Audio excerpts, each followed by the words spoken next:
question's been asked about the type of aircraft. It is a shorter runway than initially anticipated. That's going to save about £100 million, better for the environment, but not every aircraft can go there. People are concerned that there hasn't been enough movement on putting arrangements in place because you can't just summon up the aircraft you need at the last minute. What's happening?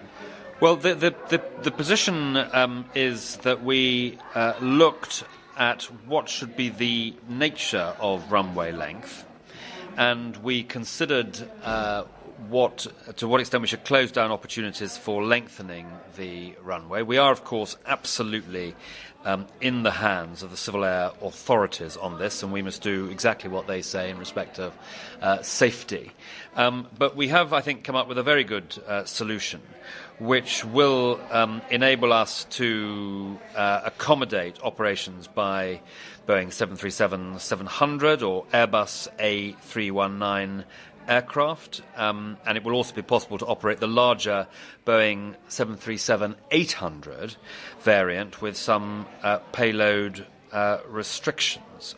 The airport will be ideally suited for the new Sukhoi Superjet and Bombardier C series aircraft that are currently coming onto the market.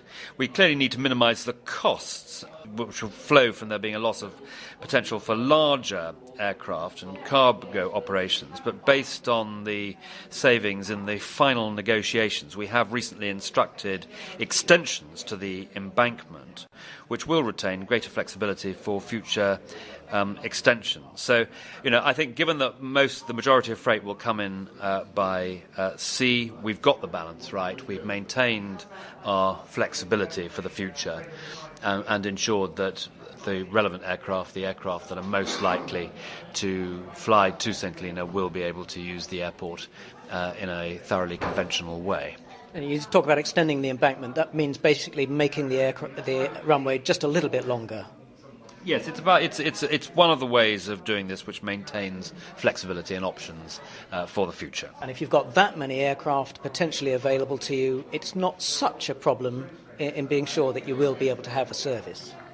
No, I think that's exactly right. Will there be a St Helena airline, or do you imagine it'll just become part of somebody else's network? I think there'll be lots of different companies that will want to fly to St Helena. They will, as they work out what they're going to be doing, need to address the issue of what sort of aircraft they need. I mean, there are clearly a variety of different options on that.